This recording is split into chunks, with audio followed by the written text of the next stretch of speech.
Now, because a question is created by user and we have defined that in our questions table, we also need to make kind of relationship in both question and user model. So let's go back to our editor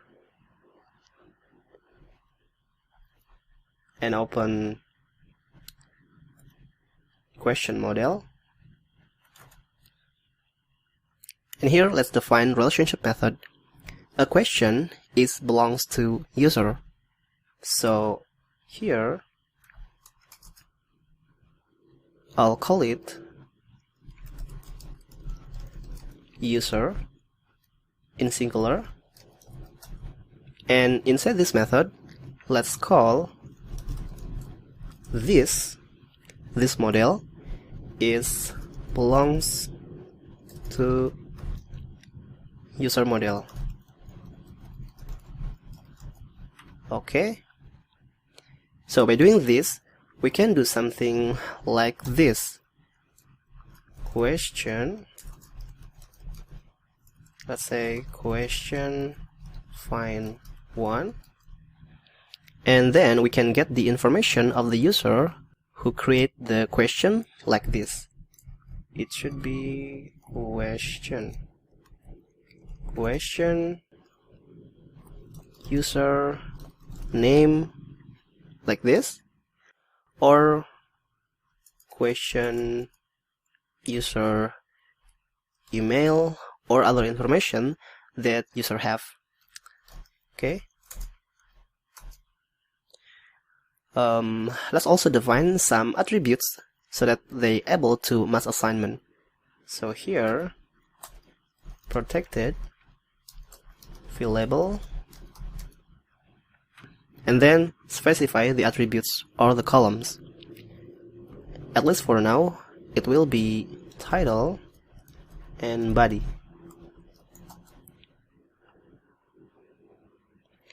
Next, let's open the user model.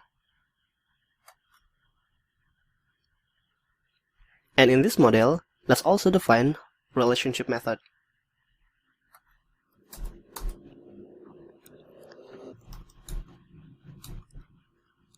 I'll call it questions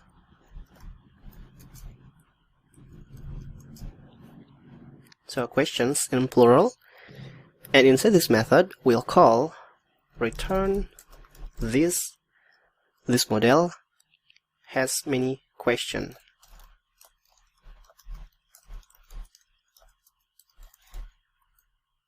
Alright. And last thing that we need to do, because we have slug column in questions table and we don't want to fill it manually, at least for now, so let's define a mutator for title attribute.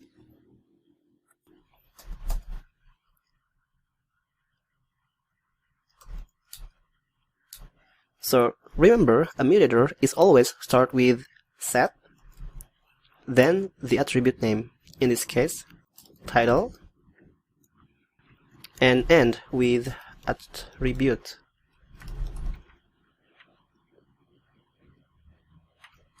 And here value.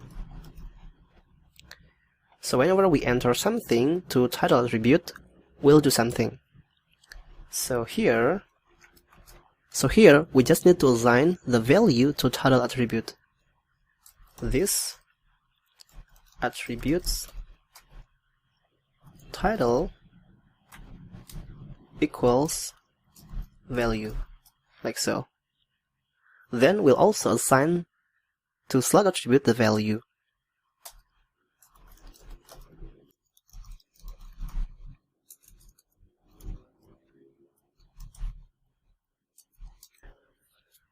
But here we'll call larval str slug function helper to convert the string into slug format. So let me open Thinker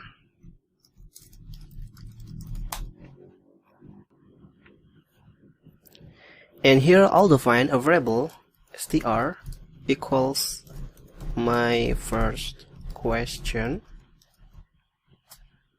and now I'll call str slug and then pass in the str variable as argument. As you see here, the string was converted to slug format, or lowercase string with a dash separator between the words. So basically here, the slug attribute will be filled with title that has been converted to slug format. Okay, save that.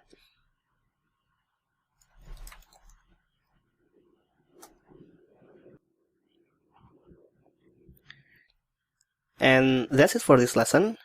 So let's save our work to our local repo. Switch over to our terminal. I'll quit from Thinker. And here, let's see the changes by typing git status. Here we can see all changes we made. I'll clear my console. And here, let's add these files by typing git add all and commit the changes to our repo. Git commit -m, and you can tell whatever you like. But here I'll say generate question model via artisan model generator. Okay, now let's push the changes to our remote repository. Git push origin lesson 2.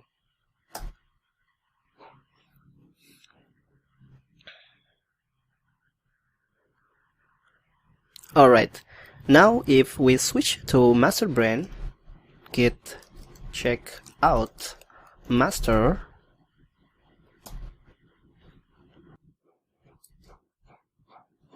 we are not going to have our code that we already pushed up.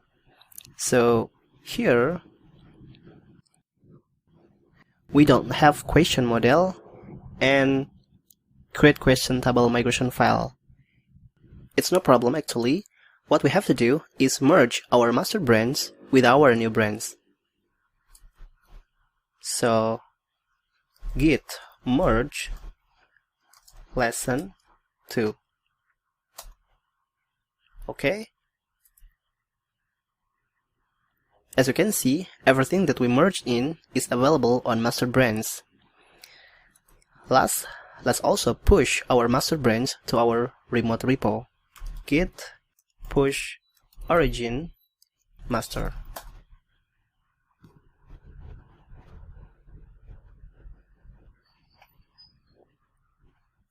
Okay, great. So now that we have questions table in our database and a question model that represents the table for our project, in the next lesson, we are going to pre-populate the questions table as well as users table with some data using something called model factories.